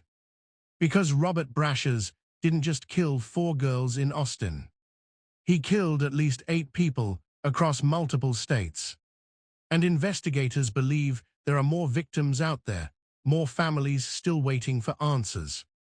If you had any unsolved murders with a similar MO between 1989 to early 1992, especially if it's a .380 involved. And then again in 97 and 98 when he was back out of prison. Please get in contact with us, Jackson said. This isn't just about closing one case. It's about finding justice for everyone Brashers hurt. Sean and Amy Ayers said now they want to do their part to help other victims' families of unsolved homicides get answers. They believe Amy's killer has done this to more. And now we come to perhaps the most difficult part of this story. The part that shows what happens when the system gets it wrong. The findings also effectively means the exoneration of 4 teenage boys initially implicated in the killings in 1999. 2 of whom confessed. The 2 who confessed and later recanted were convicted of capital murder and remained in prison until DNA evidence proving their innocence led to their release in 2009. Prosecutors said, "The overwhelming weight of the evidence points to the guilt of 1 man and to the innocence of 4. Travis County District Attorney Jose Garza said at a news conference Monday. The innocence of 4. Michael Scott, Robert Springsteen, Morris Pierce, Forrest Wellborn. 4 young men who were teenagers in 1991. 4 young men who spent years under suspicion, years in courtrooms, years in prison cells, for crimes they did not commit." On June 24, 2009, Robert Springsteen and Michael Scott were released on bond. More than 9 years after falsely confessing to participation in the widely publicized killings of 4 teenage girls in an Austin, Texas yogurt shop in 1991. Robert was tried, convicted, and sentenced to death in 2001. Michael was convicted in 2002 and sentenced to life in prison. Robert Springsteen was sentenced to death. Think about that. An innocent man sat on death row waiting to be executed for a crime he didn't commit.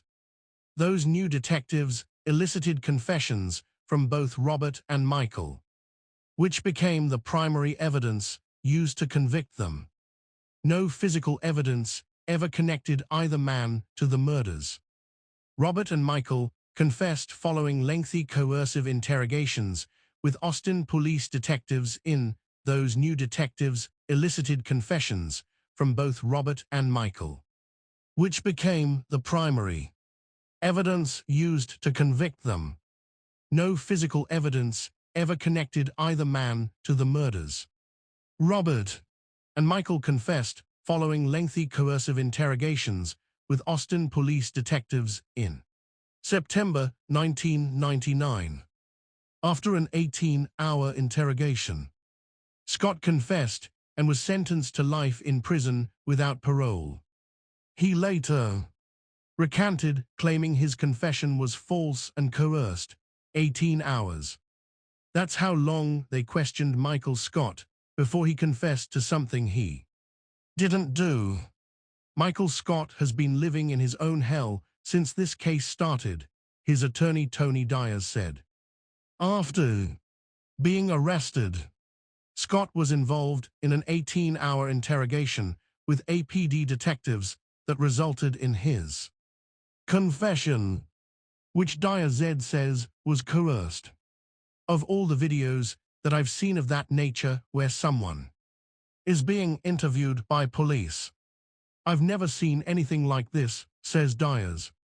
In the video, a detective can be seen pointing a dark object at the back of Scott's head.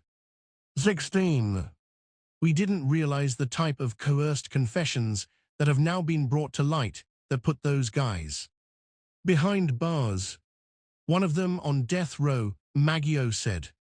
And it's really sad because in essence, we took away a lot of their lives too. By convicting the wrong people. 17. Springsteen and Scott spent 10 years and 8 months in jail. Almost 11 years. Stolen, gone, time that can never be returned, and Morris Pierce. On December 23, 2010, Morris was stopped for traffic and fled on foot. APD officer Frank Wilson caught Pierce, and the two struggled.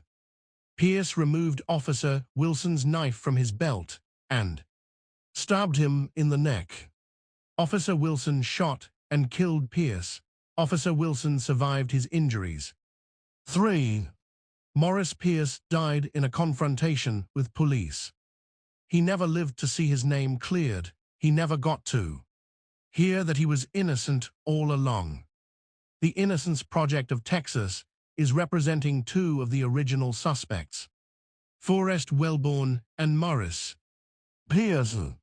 Pierce has since passed away, but his family is going through the exoneration proceedings on his behalf. 13. His family going through the process of clearing the name of a man who is no longer alive to hear it. When the breakthrough was announced, the reaction from the wrongfully accused was one of relief, but also of exhaustion. The attorney for one of the men wrongfully accused in Austin's infamous 1991 yogurt shop murders said, his client is relieved after learning of the exoneration process started by the Travis County District Attorney's Office. Tony Dyers has represented Michael Scott since 1999, after he became one of the 4 men charged with the murders. I think it's a very good thing, Dyers said. It's a little late in coming, but we'll accept it. Scott served nearly 10 years in prison for the crime, but his case was later overturned. 19. A little late in coming, that's an understatement. But after everything, Scott is trying to find meaning in his suffering. Scott hopes to take what he went through to state lawmakers to ensure cases like the yogurt shop murders are thoroughly investigated in the future to prevent wrongful arrests and convictions. 19. He wants to change the system. He wants to make sure that what happened to him never happens to anyone else. Dyers became emotional during the interview as he tried to describe the decades stolen from Scott. It's very difficult for me to talk about it, but I can't do it, Dyers said. 19. Even the attorney, after 25 years of fighting for his client, couldn't find the words. I knew the day would come. I didn't know if it was going to come during my lifetime or Mike's lifetime, says Dyers. 16. Travis County District Attorney Jose Garza told reporters on Monday that his office would support restitution efforts for the men who were wrongly convicted if the conclusions of this investigation are confirmed. The Travis County District Attorney's Office will take responsibility for our role in prosecuting these men, in sending one to death row and one to serve life in prison, he said. 20. Taking responsibility, finally, after all these years. Travis County will formally undo charges leveled against 4 young men for Austin's infamous yogurt shop murders after police found the man they believe responsible for the 1991 case earlier this year.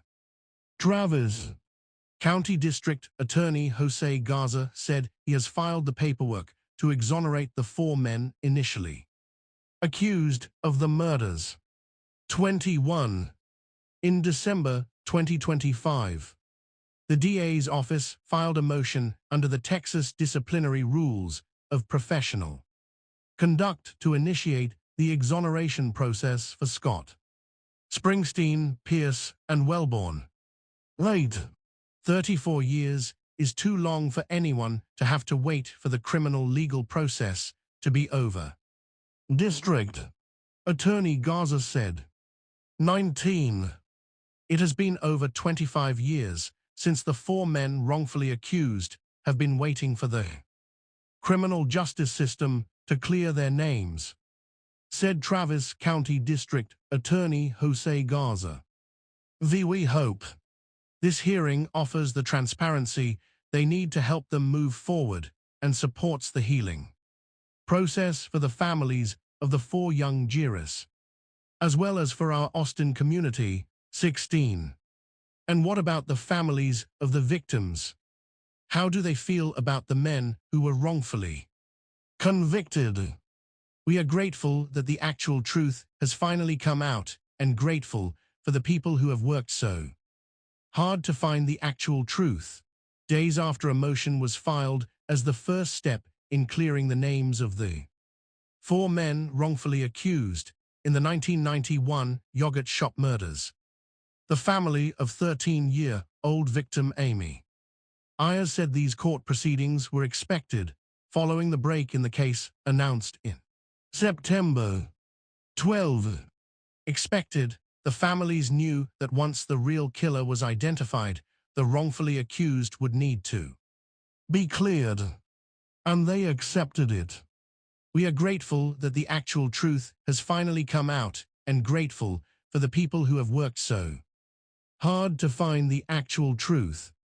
This was a horrible crime affecting G.U.D. people. Mike Ware, the executive director of the Innocence Project, said in a statement, "It was followed by horrible injustices that profoundly affected the lives of the wrongly accused men and their families, who spent much of their young lives jailed and imprisoned for a horrible crime they had nothing to do with." 13. This was a crime with many victims. 4 girls who lost their lives, 4 men who lost their freedom. Families on all sides who suffered for decades. Finding out that Michael Scott, Robert Springsteen, Morris Pierce, and Forrest Wellborn did not commit the yogurt shop murders is a scary reminder that our criminal justice system is broken. 2 of the 4, Michael Scott and Robert Springsteen, gave what we now know are false confessions and were convicted. After jury trials, Scott was sentenced to life in prison and Springsteen was sentenced to death. 22. Had the evidence been presented differently, the convictions would not have been overturned, and further investigation by law enforcement would have ceased. Both Scott and Springsteen would still be in prison, and the identity of the real killer, Robert Brashers, would never have been discovered. 22. Think about that, if not for a legal technicality, if not for the Crawford v. Washington ruling that overturned their convictions, Scott and Springsteen would still be in prison today, and the real killer would still be unknown. Unfortunately, the criminal legal system getting it wrong is not unique.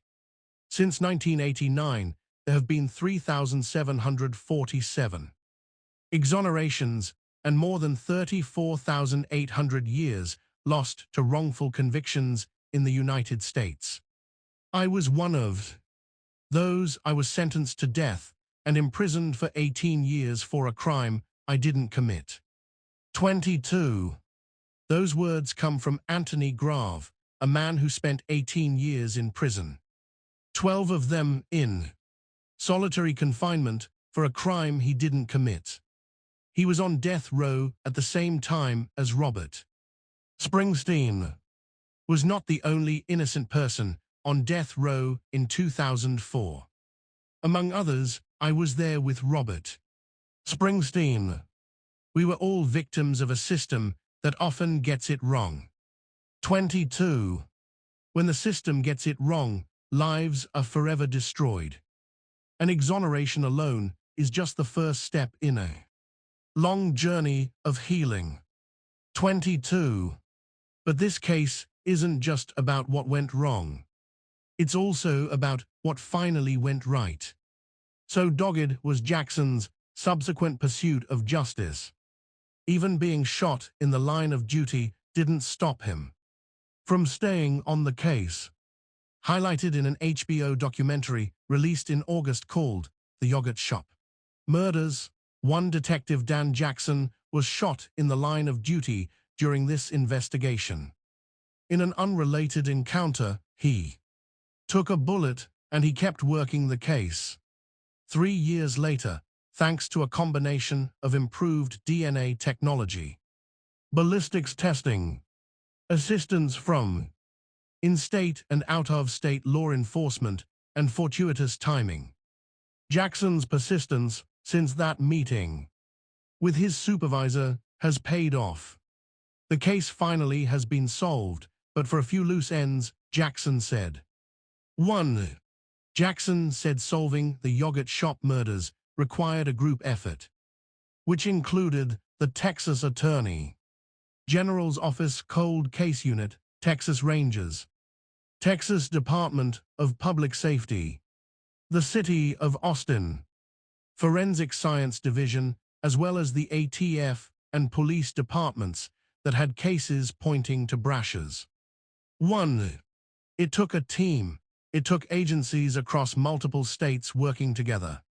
It took technology that didn't exist when the crime was committed.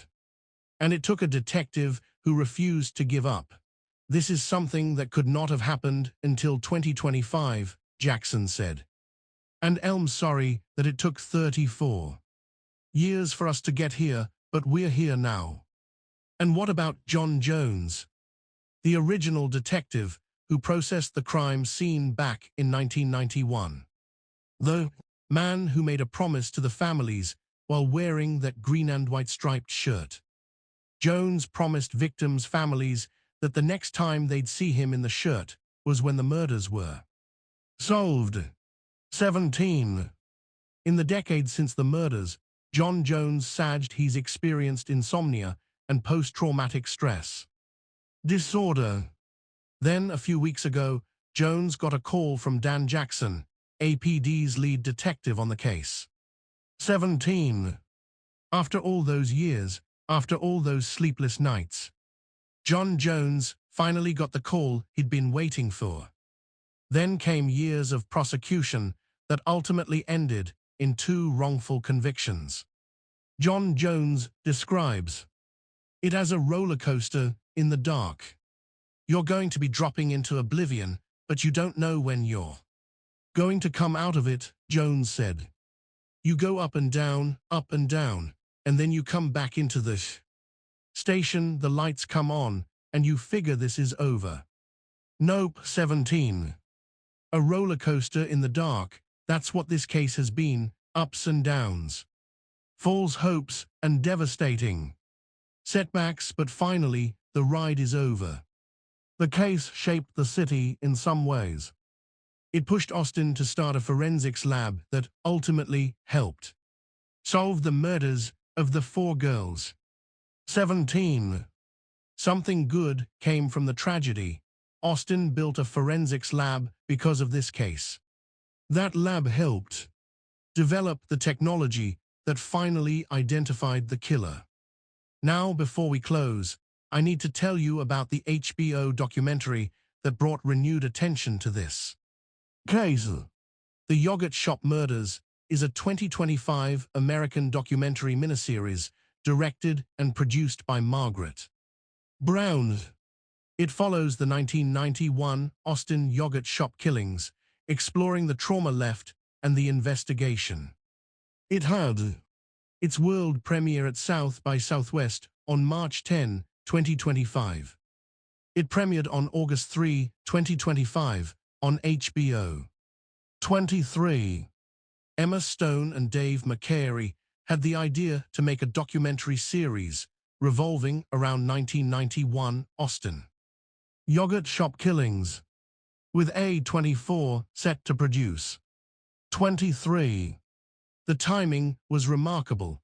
The documentary aired in August 2025. The case was solved in September 2025, just weeks later. The announcement came amid renewed attention on the case following last month's release of the HBO documentary series, The Yogurt Shop Murders. 9. Brown was more interested in memory and grief, rather than attempting to solve the case. A24 paid for therapy for the production team due to the graphic nature of the case. 23. The documentary explored what this case did to the families, to the community, to the investigators. It wasn't trying to solve the crime, but by bringing renewed attention to it, by reminding people that 4 girls were still waiting for justice. It may have helped create the pressure that kept investigators pushing forward. And now let me leave you with the words of those who lived through this nightmare. The Yockeret shop murders will always be part of Austin's history. The pain from that night and its aftermath will never go away. But with the knowledge we have now, we can share some peace, Mayor Kirk Watson said. 20. Some peace, not complete peace, not full closure, because nothing can bring back Amy, Jennifer, Sarah, and Eliza. Nothing can undo what was done to them, but there is something now that wasn't there before. There is knowing, there is truth. Robert Eugene Brashers killed those 4 girls.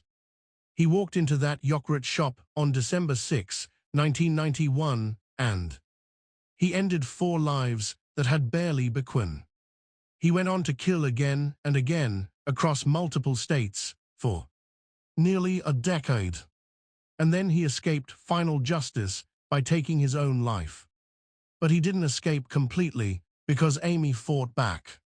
Because she scratched her killer, because she trapped his DNA under her fingernails. And because, 34 years later, technology finally caught up with the evidence she left behind. I'm sorry that it took 30, 40 years for us to get here, but we're here now. And you know, Amy's final moments on this earth were to solve this case for us. It is because of her fighting back. 8. Amy Ayers was 13 years old when she died. She should be 47 today. She should have become a veterinarian. She should have had a life full of love and laughter and meaning. Instead, she has this: her name cleared, her killer identified, her final act of courage honored. Jennifer Harbison was 17. Sarah Harbison was 15. Eliza Thomas was 17. They were teenagers with dreams and futures that were stolen from them. But their names are spoken today with respect. Their memories are honored. And the man who killed them can no longer hide in the shadows. We are grateful to APD for never giving up their search for the truth and for identifying the real killer. Robert Brashers. 34 years is too long for anyone to have to wait for the criminal legal process to be over. And it is our hope that having counsel appointed for those wrongfully accused will be the first step in finally closing this case so that all involved can move forward. 24. Move forward. That's all any of us can do. Move forward with the knowledge that justice, though delayed, was finally achieved. Move forward with the memory of 4 girls who deserved so much more. Move forward with the hope that technology and persistence will continue to solve cold cases across this country, because there are other families out there waiting, other victims whose killers are still unknown, other cases where the evidence sits in storage rooms waiting for someone to ask the right questions. If this case teaches us anything, it's that we should never give up. Never stop fighting, never stop believing that truth will eventually come to light. Amy didn't give up. In her final moments, she fought. And because of her, 34 years later, her family knows the truth. This is the story of the Yockeret shop murders. 4 girls, 4 wrongfully accused men, 1 serial killer, and 34 years of waiting for justice. The case is closed. But the memory lives on.